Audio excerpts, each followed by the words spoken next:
ನಮಸ್ಕಾರ ಕಣ್ರಿ, ನಾನು ದಾಸ್. ನಾನಿವತ್ತು ನಿಮ್ಮನ್ನು ಒಂದು ಇಂಟ್ರೆಸ್ಟಿಂಗ್ ಜಾಗಕ್ಕೆ ಕರ್ಕೊಂಡು ಹೋಗ್ತಾ ಇದ್ದೀನಿ. ನಿಮಗೆ ಅದು ಖುಷಿ ಕೊಡುತ್ತೆ ಅಂತ ನಾನು ಖಂಡಿತ ಭಾವಿಸ್ತೀನಿ. ಈ ಅಮೇರಿಕನ್ರು ವೀಕೆಂಡು ರಜಾ ದಿನಕ್ಕೋಸ್ಕರ ಕಾಯ್ತಾ ಇರ್ತಾರಂತೆ. ರಜಾ ಬಂದಿದ್ದೆ ಹೆಂಡತಿ ಮಕ್ಕಳನ್ನ ಕರ್ಕೊಂಡ್ರು ಪಾರ್ಕು, ಬೀಚು ಅಥವಾ ಇನ್ಯಾವುದೋ ಟೂರಿಸ್ಟ್ ಪ್ಲೇಸಿಗೆ ಹೊರಟೇ ಬಿಡ್ತಾರಂತೆ. ರಜಾ ದಿನಗಳಲ್ಲಿ ಮನೆಯಲ್ಲಿರೋದು ಅಪರಾಧ ಅನ್ನೋ ರೀತಿ ಭಾವನೆ ಇದೆ ಅಂತ ಅನ್ಕೋತೀನಿ ಅವರಿಗೆ. ಗೌರ್ಮೆಂಟ್ನವರು ಕೂಡ ಅದಕ್ಕೆ ತಕ್ಕಂತೆ ಸಾಕಷ್ಟು ಪಾರ್ಕ್ಗಳನ್ನು ಮಾಡಿದ್ದಾರೆ. ನಾನಿವತ್ತು ನಿಮ್ಮನ್ನು ಆ ರೀತಿಯ ಒಂದು ಪಾರ್ಕ್ಗೆ ಕರ್ಕೊಂಡು ಹೋಗ್ತೀನಿ. ವೀಕೆಂಡ್ ಮೋಜು ಮಸ್ತಿಗೆ ಜನರಿಗೆ ಅನುಕೂಲ ಆಗಲಿಕ್ಕೆ ಏನೆಲ್ಲ ಫೆಸಿಲಿಟೀಸ್ ಇದೆ ಅದನ್ನು ನಾವು ನೋಡೋಣ ಬನ್ನಿ. So today we are going to Lumps Pond State Park. ನಾವಿವತ್ತು ಲಮ್ಸ್ ಪಾಂಡ್ ಅನ್ನೋ ಸ್ಟೇಟ್ ಪಾರ್ಕ್ಗೆ ಹೋಗ್ತಾ ಇದ್ದೀವಿ. ಅದು ಡೆಲವೇರ್ನ ಸ್ಟೇಟ್ ಪಾರ್ಕು, ತುಂಬ ಚೆನ್ನಾಗಿದೆ. ಅಲ್ಲಿ ಹೋಗಿ ಫ್ರೆಂಡ್ಸ್ ಜೊತೆಗೆ ಸೇರಿಕೊಂಡು ಬಾರ್ಬಿಕ್ಯೂ ಮಾಡಬೇಕು ಅಂತ ಇದ್ದೀವಿ ಅಂತಾರೆ ಜಾನ್ಸನ್. ಈ ಬಾರ್ಬಿಕ್ಯೂ ಇದೆಯಲ್ಲ, ಅದು ಅಮೇರಿಕಾದ ಜನರ ದೊಡ್ಡ ವಿನೋದ ಅಂತ. ಬಾರ್ಬಿಕ್ಯೂ ಅಂದರೆ ಅದೇನು ದೊಡ್ಡ ಮಹತ್ತರವಾದಂತ ಅನ್ಕೋಬೇಡಿ. ನಿಮ್ಮಲ್ಲಿ ಬಹಳಷ್ಟು ಜನ ಗೊತ್ತಿರುತ್ತೆ. ಗೊತ್ತಿಲ್ಲದಿದ್ದವರು ಕೊನೆವರೆಗೂ ನೋಡಿ. ನಿಮ್ಮ ಕಮೆಂಟ್ಸನ್ನು ಕಮೆಂಟ್ಸ್ ಬಾಕ್ಸಲ್ಲಿ ಹಾಕಿ. ಕಾರಿಗೆ ಪಾರ್ಕಿಂಗ್ ಚಾರ್ಜು ಇಲ್ಲೇ ಬಿಗಿನಿಂಗಲ್ಲೇ ಕಟ್ಟಬೇಕು. $3 ಅಂತೆ, ಹೆಚ್ಚು ಕಮ್ಮಿ $300 ಹತ್ತಿರ ಬರುತ್ತೆ. ಈ ಚಾರ್ಜ್ ಬಿಟ್ಟರೆ ಬೇರೆ ಏನೂ ದುಡ್ಡು ಖರ್ಚು ಮಾಡೋಂಗಿಲ್ಲ. ನೀವು ಎಷ್ಟೊತ್ತು ಬೇಕಾದರೂ ಈ ಪಾರ್ಕಲ್ಲಿ ಆರಾಮ್ಸೆ ಇರ್ಬೋದು. ಏನು ಇಷ್ಟೊಂದು ಜನ, ಅದು ಎಲ್ಲ ನಮ್ಮವರೇ. ಕೆಲವರು ನೋಡಿದ್ರೆ ಅಮೇರಿಕದ ಬಾವುಟ ಇಟ್ಕೊಂಡಿದ್ದಾರೆ, ಇನ್ನು ಕೆಲವರು ಬೋರ್ಡ್ ಇಟ್ಕೊಂಡಿದ್ದಾರೆ. ವಿಚಾರಿಸಿದಾಗ ಗೊತ್ತಾಯಿತು ಇವರೆಲ್ಲ ನ್ಯೂ ಜರ್ಸಿಯ ಅಕ್ಷರಧಾಮದಿಂದ ವಾಕಥಾನ್ ಬಂದಿದ್ದಾರಂತೆ. ಈ ಪಾರ್ಕಲ್ಲಿ ಅದೇನೋ ಮೀಟಿಂಗೋ ಏನೋ ಇದೆಯಂತೆ. ವಿಶಾಲವಾದ ಪಾರ್ಕು.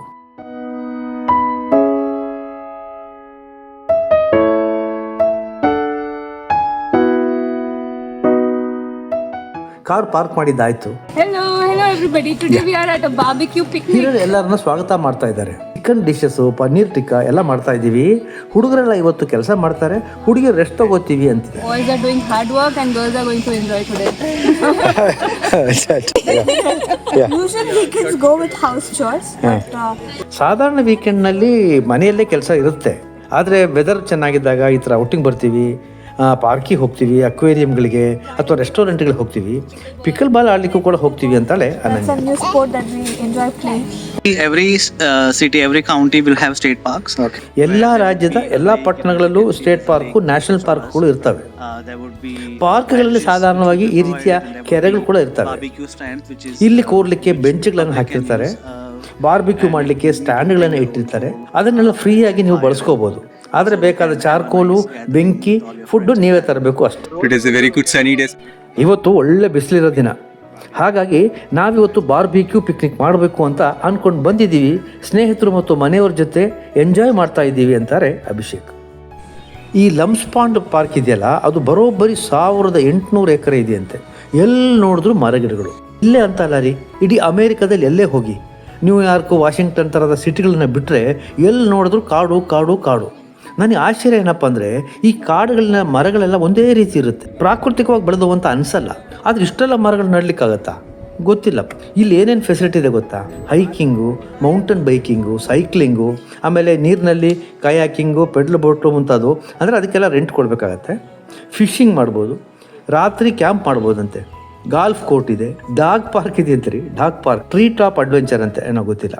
ಜಿಪ್ ಲೈನ್ ಇತ್ತೀಚೆಗೆ ಯುವ ಜನರಲ್ಲಿ ಭಾಳ ಪಾಪ್ಯುಲರ್, ಅದು ಇದೆಯಂತೆ. ನಮ್ಮವರು ಬಾರ್ಬಿಕ್ಯೂ ಮಾಡಲಿಕ್ಕೆ ರೆಡಿ ಆಗ್ತಾ ಇದ್ದಾರೆ ನೋಡಿ.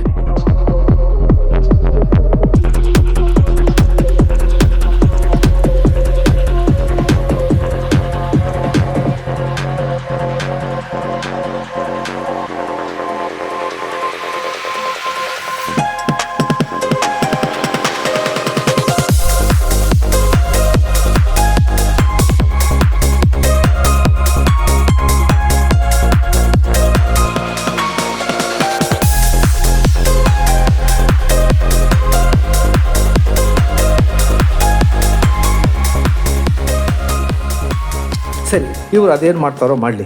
ನಾವು ಈ ಪಾರ್ಕ್ನಲ್ಲಿ ಏನೇನು ಫೆಸಿಲಿಟಿ ಇದೆ ಅಂತ ನೋಡ್ಕೊಂಡು ಬರೋಣ. ನೋಡಿ, ಪಾರ್ಕ್ನಲ್ಲಿ ಅಲ್ಲಲ್ಲಿ ಈ ರೀತಿ ಚೇರ್ಸು, ಟೇಬಲ್ಲು ಮತ್ತು ಬಾರ್ಬಿಕ್ಯೂ ಸೆಟಪ್ ಇಟ್ಟಿರ್ತಾರೆ. ಯಾರು ಬೇಕಾದರೂ ಬಂದು ಎಷ್ಟೊತ್ತಾದರೂ ಟೈಮ್ ಸ್ಪೆಂಡ್ ಮಾಡ್ಬೋದು. ಈ ಕೆರೆ ಇದೆಯಲ್ಲ, ಲಮ್ಸ್ ಪಾಂಡ್ ಕೆರೆ, ಇದರ ವಿಸ್ತೀರ್ಣನೇ ಸುಮಾರು 200 ಎಕರೆಗಿಂತ ಜಾಸ್ತಿ ಇದೆ. ಇದರಲ್ಲಿ ನೀವು ಕಯಾಕಿಂಗು, ಬೋಟಿಂಗು, ಪೆಡಲ್ ಬೋಟಿಂಗು ಇವೆಲ್ಲ ಮಾಡ್ಬೋದಂತೆ. ಆದರೆ ಬಾಡಿಗೆ ಕೊಡಬೇಕಷ್ಟೆ. ನೋಡಿ, ಇಲ್ಲಿ ಜಿಪ್ ಲೈನ್ ಇದೆ. ಇತ್ತೀಚೆಗೆ ಯುವಕರಿಗೆ ಭಾಳ ಇಷ್ಟವಾದೊಂದು ಕ್ರೀಡೆ ಇದು. ಇಂಥ ಒಟ್ಟು 5 ಜಿಪ್ ಲೈನ್ ಇದೆಯಂತೆ. ನೋಡಿ, ಈ ರೀತಿ ಟಾಯ್ಲೆಟ್ಗಳು ಅಲ್ಲಲ್ಲಿ ಇರ್ತವೆ, neat and clean. Public toilet ಅಂತ ಅನ್ಸೋದೇ ಇಲ್ಲ. ನೋಡಿ, ಪಾರ್ಕಿಂಗು 100 ಕಾರ್ಗಳು ನಿಲ್ಲಿಸ್ಬೋದು. ಈ ಥರ ಬೇರೆ ಬೇರೆ ಕಡೆ ಪಾರ್ಕಿಂಗ್ ಇದೆ. ಅಭಿಷೇಕ್ ಅವಕ್ಯಾಡೋ ಆಯಿಲ್ ಸ್ಪ್ರೇ ಮಾಡಿ ಬೆಂಕಿ ಜ್ವಾಲೆ ಕ್ರಿಯೇಟ್ ಮಾಡ್ತಿದ್ದಾರೆ. ಮೊದಲನೇ ಸೆಟ್ ಬಾರ್ಬಿಕ್ಯೂ ಆಗಲೇ ರೆಡಿ ಆಗ್ತಾ ಇದೆ. ಇನ್ನೊಂದು ಕಡೆ ಹಿರಲ್ಲು ಮತ್ತು ಅಂಕಿತಾ ಮಕ್ಕಳ ಜೊತೆ ಸೇರಿ ಕಲ್ಲಂಗಡಿ ಹಣ್ಣು ಕೊಯ್ತಾ ಇದ್ದಾಳೆ. Abhishek, tell me about you.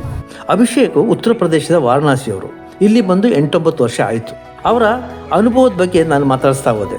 ನನಗೆ ಒಂದು ಕುತೂಹಲ, ನಮ್ಮ ಯೂತ್ಸು ಅಮೆರಿಕಕ್ಕೆ ಬರ್ಲಿಕ್ಕೆ ಯಾಕೆಷ್ಟು ಆಸೆ ಪಡ್ತಾರೆ ಅಂತ ತಿಳ್ಕೊಳ್ಳೋ ಆಸೆ. ಹಾಗಾಗಿ ನಾನು ಅವ್ರ ಹತ್ರ ಒಂದು ಪ್ರಶ್ನೆ ಕೇಳಿದೆ, ನೀವು ಇಲ್ಲಿ ಬಂದು ಏನು ಸಾಧನೆ ಮಾಡಿದ್ರಿ? ಅದಕ್ಕೆ ಅವ್ರು ಹೇಳಿದ್ರು, ಪ್ರೊಫೆಷನಲ್ ಗ್ರೋತ್, ಅಂದರೆ ಒಳ್ಳೆ ಕೆಲಸ, ಒಳ್ಳೆ ಸಂಬಳ, ಇಲ್ಲಿನ ಕಲ್ಚರು, ಇಲ್ಲಿಯವರ ಬದುಕನ್ನು ಹತ್ತಿರದಿಂದ ನೋಡೋ ಒಂದು ಅವಕಾಶ, ಇಲ್ಲಿನ ಕ್ಲೀನ್ಲಿನೆಸ್ ಅಥವಾ ಸ್ವಚ್ಛತೆ ಭಾಳ ಗ್ರೇಟ್ ಅಂತಂದರು.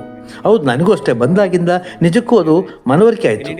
ಹುಡುಕಿದ್ರು ಕಸ ಕಡ್ಡಿ ಸಿಗೋದಿಲ್ಲ ರೋಡಲ್ಲಿ, ಖುಷಿ ಆಗುತ್ತೆ. ಮತ್ತೆ ಮುಂದುವರಿಸಿದ್ರು ಮಾತು, ಜನ ಬೇರೆಯವ್ರ ಪ್ರೈವಸಿಯನ್ನು ಗೌರವಿಸ್ತಾರೆ, ಎಲ್ಲಕ್ಕಿಂತ ಮುಖ್ಯವಾಗಿ ಜನ ರೂಲ್ಸ್ ಆ್ಯಂಡ್ ರೆಗ್ಯುಲೇಷನ್ ಫಾಲೋ ಮಾಡ್ತಾರೆ ಅಂದರು. ಅಮೇರಿಕನ್ರ ಬಗ್ಗೆ ಒಳ್ಳೊಳ್ಳೆ ಮಾತು ಕೇಳಿದಾಗ ನಾನು ಅಂದೆ, ನೋಡಿ, ನಮಗಿದ್ದ ಮಾಹಿತಿ ಪಿಕ್ಚರ್ನಲ್ಲಿ ತೋರಿಸ್ತಾ ಇದ್ದ ರೀತಿ ನೋಡಿ, ಇಲ್ಲಿನ ಜನದ ಬಗ್ಗೆ ಏನೋ ಒಂದು ಭಾವನೆ ಇತ್ತು. ಅದಕ್ಕೆ ವಿರುದ್ಧವಾಗಿ ಈ ಜನ ತುಂಬ ಶಿಸ್ತಿನಿಂದ ತಮ್ಮ ಕುಟುಂಬದವ್ರ ಜೊತೆ ಯಾವಾಗಲೂ ಇರಬೇಕು ಅಂತ ಆಸೆ ಪಡೋ ಜನರನ್ನು ನಾವಿಲ್ಲಿ ಕಾಣ್ತಾ ಇದ್ದೀವಿ ಅಂತ ಅನಿಸುತ್ತೆ ಅಂದೆ. ಅವ್ರು ಇನ್ನೊಂದು ವಿಷಯ ಹೇಳಿದ್ರು, ಇಲ್ಲಿನ ಜನಕ್ಕೆ ಒಂದು ರೂಲ್ಸನ್ನು ಮುರಿಯೋ ಸಂದರ್ಭ ಬಂದರೆ ಅವ್ರು ಖಂಡಿತ ಅದನ್ನು ಮುರಿದೆ ಫಾಲೋ ಮಾಡ್ಲಿಕ್ಕೆ ನೋಡ್ತಾರೆ. ಉದಾಹರಣೆಗೆ, ರೋಡಲ್ಲಿ ತುಂಬ ಟ್ರಾಫಿಕ್ ಇದೆ ಅನ್ಕೊಳ್ಳಿ. ಇಲ್ಲಿನ ವಿಶೇಷತೆ ಏನಪ್ಪ ಅಂದರೆ, ಈ ರೋಡಲ್ಲಿ ಒಂದು ಎಮರ್ಜೆನ್ಸಿ ಲೈನ್ ಅಂತ ಇರುತ್ತೆ. ಸಪೋಸ್ ಫುಲ್ ಟ್ರಾಫಿಕ್, ನಿಮಗೆ ಅರ್ಜೆಂಟಾಗಿ ಹೋಗಬೇಕು, ಈ ಲೈನನ್ನು ಎಮರ್ಜೆನ್ಸಿಲಿ ಮಾತ್ರ ಬಳಸಬೇಕು ಅಂತ ರೂಲ್ಸ್ ಇದೆ.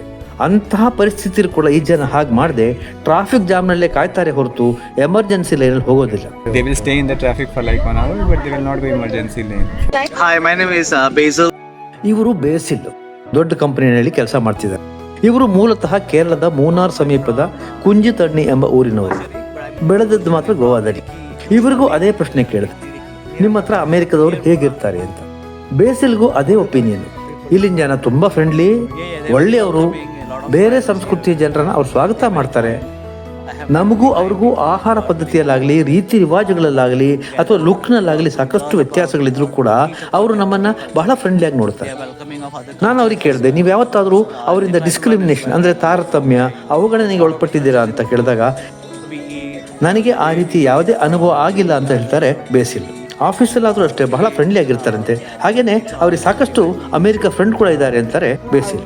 All my colleagues have many good friends, here. Both the places have pros and cons. ಹಿರಳ್ಗೂ ಮತ್ತದೇ ಪ್ರಶ್ನೆ ಕೇಳಿದೆ. ಸಾಧಕ ಬಾಧಕಗಳು ಎರಡೂ ಕಡೆ ಇರ್ತವೆ ಅಂತಾರೆ ಹಿರಳ್ಳು. ಇಲ್ಲಿನ ಪ್ರಕೃತಿಯ ಬಗ್ಗೆ, ಇಲ್ಲಿನ ಪಾರ್ಕ್ಗಳ ಬಗ್ಗೆ ಬಹಳ ಖುಷಿಯಾಗಿ ಮಾತಾಡ್ತಾರೆ ಅವರು. ಮಕ್ಕಳಿಗೆ ಆಟ ಆಡಲಿಕ್ಕೆ ಸಾಕಷ್ಟು ಪಾರ್ಕ್ಗಳಿದ್ದಾವೆ. ಕೆಲವೊಂದು ನಡ್ಕೊಂಡು ಹೋದ ಸಿಗುತ್ತೆ, ಇನ್ನು ಕೆಲವು ಒಂದು 4-5 ನಿಮಿಷ ಡ್ರೈವ್ ಮಾಡ್ಕೊಂಡು ಹೋದ ಸಿಗುತ್ತೆ ಅಂತಾರೆ ಅವರು. ಮುಖ್ಯವಾಗಿ ಅವ್ರಿಗೆ ಇಷ್ಟವಾದ ಇಲ್ಲಿನ ಏರ್ ಕ್ವಾಲಿಟಿ ಬಹಳ ಇಂಪಾರ್ಟೆಂಟ್ ನೋಡಿ. ಅದು ಅಲ್ಲದೆ ವರ್ಕ್ ಲೈಫ್ ಬ್ಯಾಲೆನ್ಸ್, ಅಂದರೆ ನಿಮ್ಮ ಕೆಲಸ ಸುಮಾರು 6 ಗಂಟೆಗೆ ಮುಗೀತು ಅಂತ ತಿಳ್ಕೊಳ್ಳಿ, 6-6:30 ಮನೆಗೆ ತಲುಪಿದ್ರು ಕೂಡ ಮತ್ತೆ ಸಾಕಷ್ಟು ಟೈಮ್ ಸಿಗುತ್ತೆ ನಿಮ್ಮ ಫ್ಯಾಮಿಲಿ ಜೊತೆಗೆ ಸ್ಪೆಂಡ್ ಮಾಡಲಿಕ್ಕೆ. ಭಾರತದಲ್ಲಿ ಅವರು ಕೆಲಸ ಮಾಡ್ತಿದ್ದಾಗ ಏನಾಗ್ತಿತ್ತು ಅಂದರೆ, ಅವ್ರ ಟೈಮಿಂಗ್ಸು 11 ಗಂಟೆಯಿಂದ 8 ಗಂಟೆವರೆಗೆ ಮಾತ್ರ ಇತ್ತು. ಆದರೆ ಯಾವತ್ತೂ ಕೂಡ 8 ಗಂಟೆ ಕೆಲಸ ಮುಗಿತಿರ್ಲಿಲ್ವಂತೆ. ಮನೆಗೆ ಹೊರಡಬೇಕಾದ್ರೆ 11 ಗಂಟೆನಾದರೂ ಆಗ್ತಿತ್ತಂತೆ. If you want to grow ahead in your career, you are supposed to put in extra effort.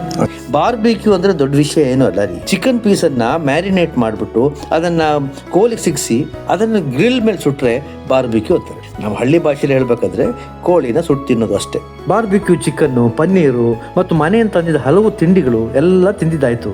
ಬೇಕಾದಷ್ಟು ಹರಟೆ ಹೊಡೆದು ಅಂತ್ಯಾಕ್ಷರಿ, ಸಂಶರತ್ ಅಂದರೆ ಕಿವಿಯಲ್ಲಿ ಹೇಳೋ ಸಿನಿಮಾದ ಹೆಸರನ್ನು ಆ್ಯಕ್ಟ್ ಮಾಡಿ ತೋರಿಸೋ ಆಟ ಎಲ್ಲ ಆಡಿದ್ವಿ. ಒಟ್ಟಾರೆ ಹೇಳಬೇಕು ಅಂದರೆ ನಮ್ಮ ಕ್ಲೋಸ್ ಸರ್ಕಲ್ನವ್ರ ಜೊತೆಗೆ ಕ್ವಾಲಿಟಿ ಟೈಮ್ ಸ್ಪೆಂಡ್ ಮಾಡಿದ ಅನುಭವ ಆಯಿತು. ಬಹಳ ಖುಷಿ ಆಯಿತು ನಿಜವಾಗ್ಲೂ. ಮತ್ತೆ ಒಂದಷ್ಟು ಮಾತುಕತೆ ನಮ್ಮದು. You are living with your partner, then both of them to be compatible enough. ಇಲ್ಲಿನ ಜನ ಯಾವಾಗಲೂ ಸಂತೋಷವಾಗಿರಬೇಕು, ಸುಖವಾಗಿರಬೇಕು ಅಂತ ಬಯಸ್ತಾರೆ. ಇಲ್ಲಿ ಗಂಡ ಹೆಂಡತಿ ಆಗಲಿ ಅಥವಾ ಫ್ರೆಂಡ್ಸ್ ಆಗಲಿ ಒಟ್ಟಿಗೆ ಬದುಕ್ತಾ ಇದ್ರೆ ಹೊಂದಾಣಿಕೆಗೆ ಬಹಳ ಪ್ರಾಮುಖ್ಯತೆ ಕೊಡ್ತಾರೆ. ಆ ಸಂಬಂಧದಿಂದ ಇಬ್ಬರು ಸಂತೋಷವಾಗಿರ್ಬೇಕು, ಸುಖವಾಗಿರ್ಬೇಕು.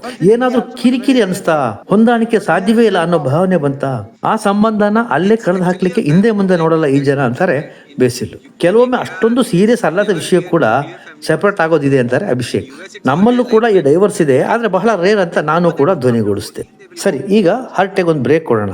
ಸುತ್ತಮುತ್ತಲವರು ಏನೇನು ಆಕ್ಟಿವಿಟಿಯಲ್ಲಿ ತೊಡಗಿಸ್ಕೊಂಡಿದ್ದಾರೆ ಅಂತ ಒಂದು ಸರಿ ಕಣ್ಣು ಹಾರಿಸ್ಕೊಂಡ್ಬಾರ್ದು.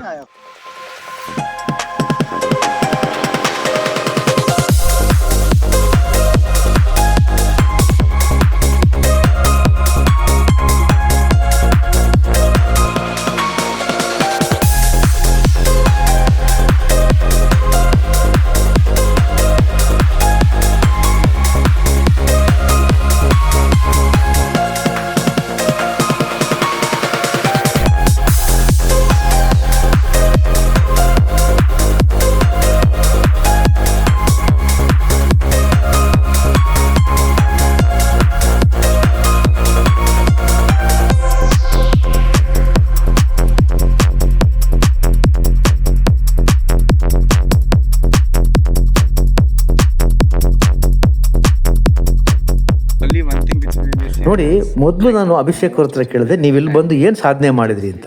ಈಗ ನಾನು ಕೇಳ್ತಾ ಇದ್ದೀನಿ, ಅಭಿಷೇಕ್ ಅವರೇ, ನೀವು ಇಲ್ಲಿ ಬಂದು ಏನು ಕಳ್ಕೊಂಡಿದ್ದೀರಿ ಅಂತ. ಅದಕ್ಕೆ ಅವರು ಭಾರತದಲ್ಲಿರುವ ಇತರ ಕುಟುಂಬ ವರ್ಗದವ್ರನ್ನ ಮಿಸ್ ಮಾಡ್ಕೋತಾ ಇದ್ದೀನಿ, ಅದು ಅಲ್ಲದೆ ಹಬ್ಬ ಹರಿದಿನಗಳಲ್ಲಿತ್ತಲ್ಲ ಒಂದು ಸಂಭ್ರಮ, ಅದು ಇಲ್ಲಿ ಮಿಸ್ ಆಗ್ತಾ ಇದೆ ಅಂತ ಹೇಳಿದ್ರು. ಅವರ ಭಾವನೆಗಳು ನನಗೆ ಅರ್ಥ ಆಗ್ತಾ ಇತ್ತು. ಹೇಳಿ ಕೇಳಿ ವಾರಣಾಸಿ ಅಂತಹ ಧಾರ್ಮಿಕ ಕ್ಷೇತ್ರಗಳಿಂದ ಬಂದ ಜನ ಅವರು. ಈ ಕಳೆದುಕೊಂಡ ಭಾವ ಏನಿದೆ ಅದು ಅರ್ಥ ಆಗುವಂಥದ್ದು. Not able to have the same. ಭಾರತದಲ್ಲಿದ್ದಾಗ ತಮ್ಮ ಮಕ್ಕಳು ಮತ್ತು ತಮ್ಮ ಅಣ್ಣ ತಮ್ಮದರ ಮಕ್ಕಳ ಮಧ್ಯ ಆ ಒಡನಾಟ, ಪ್ರೀತಿ ಈ ಕಡಿಮೆ ಆಗಿರೋದು ಕೂಡ ಅವರಿಗೆ ನೋವನ್ನು ತಂದಿದೆ. ಒಟ್ಟಾರೆ ಹೇಳಬೇಕು ಅಂದರೆ ಪ್ರೊಫೆಷನಲಿ ಅವರು ಸಾಕಷ್ಟು ಸಾಧನೆ ಮಾಡಿದ್ರು ಕೂಡ ಸ್ನೇಹ ಸಂಬಂಧಗಳಿಂದ ದೂರವಾಗಿರುವ ಆ ಕೊರಗು ಅವರನ್ನ ಕಾಡ್ತಾ ಇದೆ. You have any idea of going back to India, or you want to be here only? ಕೊನೆಗೆ ನಾನು ಒಂದು ಪ್ರಶ್ನೆ ಕೇಳಿದೆ ಅವರಿಗೆ, ನಿಮ್ಗೆ ಯಾವತ್ತಾದರೂ ಅನಿಸಿದ್ಯಾ ಈ ದೇಶ ಸಾಕು, ಇನ್ನು ನಮ್ಮ ದೇಶಕ್ಕೆ ಹೊರಟೋಗೋಣ ಅಂತ ಅನಿಸಿದ್ಯಾ ಅಂತ ಕೇಳಿದೆ. ಅದಕ್ಕೆ ಅವ್ರು ಕೊಟ್ಟ ಉತ್ತರ ನಿಜವಾಗ್ಲೂ ನಾನು ಎಕ್ಸ್ಪೆಕ್ಟ್ ಮಾಡಿರಲಿಲ್ಲ. ಅವ್ರು ಹೇಳ್ತಾರೆ, ಹೌದು, ಖಂಡಿತವಾಗ್ಲೂ ಹೋಗ್ತೀನಿ, ಇನ್ನೊಂದು 2 ವರ್ಷದಲ್ಲಿ ನಾನು ವಾಪಸ್ ಹೋಗಲೇಬೇಕು ಅಂತ ಹೇಳ್ತಾರೆ. ಮಕ್ಕಳು ದೊಡ್ಡವರಾದ್ಮೇಲೆ ಅವ್ರಿಗೆ ಹೊಂದಾಣಿಕೆ ಆಗೋದು ಕಷ್ಟ ಆಗತ್ತೆ, ಹಾಗಾಗಿ 1-2 ವರ್ಷದಲ್ಲಿ ಹೋಗಲೇಬೇಕು ಅಂತ ತೀರ್ಮಾನ ಮಾಡಿದ್ದೀನಿ ಅಂತ ಹೇಳ್ತಾರೆ ಅವರು. ಭಾರತಕ್ಕೆ ಹೋದ್ರೆ ಅಲ್ಲಿ ನಿಮ್ಗೆ ಉದ್ಯೋಗ ಸಿಗೋದಕ್ಕೆ ತೊಂದರೆ ಆಗೋದಿಲ್ವೇ ಅಂತ ಕೇಳಿದಾಗ ಅವರ ಉತ್ತರ ಇಂಟ್ರೆಸ್ಟಿಂಗ್ ಆಗಿತ್ತು. ನಾವು ಅಮೆರಿಕಾಗೆ ಮೊದಲು ಬಂದಾಗ ನಮ್ಮ ಹತ್ರ ಏನಿತ್ತು? ಗೊತ್ತಿಲ್ಲದ ದೇಶ. ನಮ್ಮಲ್ಲಿ ಒಬ್ರಿಗೆ ಮಾತ್ರ ಕೆಲಸ ಇತ್ತು, ಇನ್ನೊಬ್ರಿಗೆ ಕೆಲಸ ಹುಡ್ಕೊಂಡ್ವಿ. ಈ ಗೊತ್ತಿಲ್ಲದ ದೇಶದಲ್ಲಿ ಕೆಲಸ ಹುಡ್ಕೋಬಹುದಾದ್ರೆ ನಮ್ಮ ದೇಶ ಅದು, ಅಲ್ಲಿ ಒಂದು ಕೆಲಸ ಹುಡ್ಕೊಳ್ಳೋದು ಕಷ್ಟ ಆಗೋದಿಲ್ಲ ಅಂತ ಹೇಳ್ತಾರೆ ಅಭಿಷೇಕ್. ಅಭಿಷೇಕ್ನ ಹಾಗೆ ಅದೆಷ್ಟು ಮಂದಿ ಭಾರತಕ್ಕೆ ವಾಪಸ್ ಬರಬೇಕು ಅನ್ನೋ ಆಸೆ ಇಟ್ಕೊಂಡಿದ್ದಾರೆ. ಆದರೆ ಇಲ್ಲಿ ಸಿಗುವ ಉತ್ತಮ ಕೆಲಸ, ಸೌಲಭ್ಯ ಮತ್ತು ಅವಕಾಶಗಳು ಅವರನ್ನ ಇಲ್ಲಿ ಕಟ್ಟಿ ಹಾಕಿದೆ ಅನಿಸುತ್ತೆ. ಎಲ್ಲರ ಬಗ್ಗೆನೂ ಹಾಗೆ ಹೇಳಲಿಕ್ಕಾಗಲ್ಲ. ಭಾಳಷ್ಟು ಜನ ಎಲ್ಲ ಖುಷಿಯಾಗಿ ನೆಮ್ಮದಿಯಾಗಿದ್ದಾರೆ, ಮನೆ ಮಠ ಮಾಡಿಕೊಂಡು ಸಾಕಷ್ಟು ಫ್ರೆಂಡ್ ಸರ್ಕಲ್ನ ಇಟ್ಕೊಂಡು ಖುಷಿಯಾಗಿದ್ದಾರೆ. ಎಲ್ಲರೂ ಭಾರತಕ್ಕೆ ವಾಪಸ್ ಬರಲಿ ಅಂತ ಅನ್ಕೊಳ್ಳೋದು ತಪ್ಪಲ್ವಾ? ಎಷ್ಟೇ ಆಗಲ್ಲ ಅವ್ರು ನಮ್ಮ ಜನ, ಎಲ್ಲೇ ಇರಲಿ, ಹೇಗೆ ಇರಲಿ, ಖುಷಿಯಾಗಿರಲಿ ಅಂತ ನಾವು ಹಾರೈಸ್ತಾ ನಾನು ಈ ಕಾರ್ಯಕ್ರಮವನ್ನು ಮುಗಿಸ್ತೀನಿ. ನಮಸ್ಕಾರ.